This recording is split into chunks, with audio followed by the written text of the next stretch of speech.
Good morning everyone, welcome to my channel Shilpa's daily life. আমার এই নতুন ব্লগে তোমাদেরকে জানাই অনেক অনেক ওয়েলকাম, অনেক অনেক ভালোবাসা। এখন কিন্তু বেজে গেছে প্রায় 8টা, প্রায় নয় পুরো 8টা 5 বাজে। আর এই যে আমি ঘুম থেকে উঠেছি, এ তো সারা রাত মানে মাঝে মাঝে জাগে আর মাঝে মাঝে ঘুমাই, তো আমার ঘুমটা ঠিক মতো হয় না। সকালবেলা যাই হোক ঘুমাবো, এই যে আমাদের রায় এসে হাজির, ওর কুচি ভাইয়ের কাছে বসে থাকবে। তো যাই হোক, তো স্কুল যাবি কখন? একটু পরেও স্কুল যাবে, আর এটা তো এখন ঘুমাচ্ছে। আর আজকে শাশুড়ি মা শ্বশুরমশাই আসবে বলেছে, তো দেখা যাক আসে না কি করে। আপাতত আমি একটু ঘুমাবো আর কি, ঘুমটা ঠিকঠাক হচ্ছে না এর জন্য। আর যে এখন ঘুমোচ্ছে আমার সোনাটা, জানি ঘুমালে ছবি টবি তুলতে নেই, বাট ক্যামেরাটা অন করলাম তাই। তো চলো এখন রেস্ট করি, তারপরে ফ্রেশ হবো।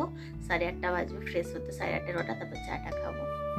বন্ধুরা এখন কিন্তু বেজে গেছে কটা বাজে, ঘড়ি আসছে না তো, হ্যাঁ 9টা 11 বাজে। আমি একেবারে ফ্রেশ হয়ে নিয়েছি, আর আর মা এখানে চা দিয়ে গেছে, এই যে চা বিস্কুট, এটা খাবার। রায়কে পাঠিয়েছি বাড়ি, তো স্কুলে যায়নি, বলেছি ওর একটা বোর্ড আছে, সেই বোর্ডটার মধ্যে তুই লিখবি আঁকবি নিয়ে আয়, কারণ এটা সে শুধু বসে থাকে বক বক করে, তো বলছি লিখবি আন, তো ও সেটাই আনতে গেছে। চলো এখন বসে থাকে, আমাদের পুচকুটা গুট গুট করে তাকাচ্ছে তাকাচ্ছে।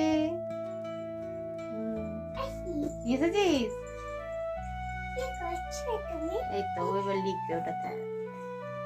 চলো এখন কিন্তু বেজে গেছে প্রায় 12টা মতো, আর আমরা দুজনে তো চলে এসেছি ছাদে। ও একটু রোদে শুয়ে রয়েছে আর আমিও শুয়ে রয়েছিলাম।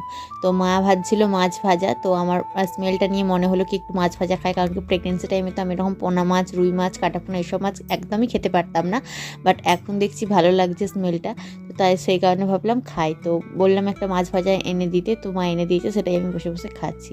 তো শ্বশুর বাড়িতে কিন্তু এরকমভাবে খাওয়া খুব একটা যায় না, কারণ কি ভাবি খেয়ে নিলে কেউ কি ভাববে না ভাববে, বাট বাবার বাড়িতে কিন্তু নির্দ্বিধায় খাওয়া যায়, তো তাই করছি।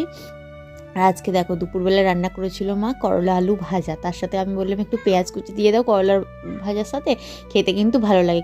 কারণ কি এটা আমি না আমার যে কলেজের ফ্রেন্ডরা যারা মানে ইসলামিক কাস্টের আর কি, তাদেরকে খেতে দেখেছি, তো বেশ ভালো লাগে। আমরাও আজকে খেলাম, বেশ ভালোই লাগছিল। আর এদিকে মা করেছিল সমস্ত রকম সবজি দিয়ে মাছের ঝোল।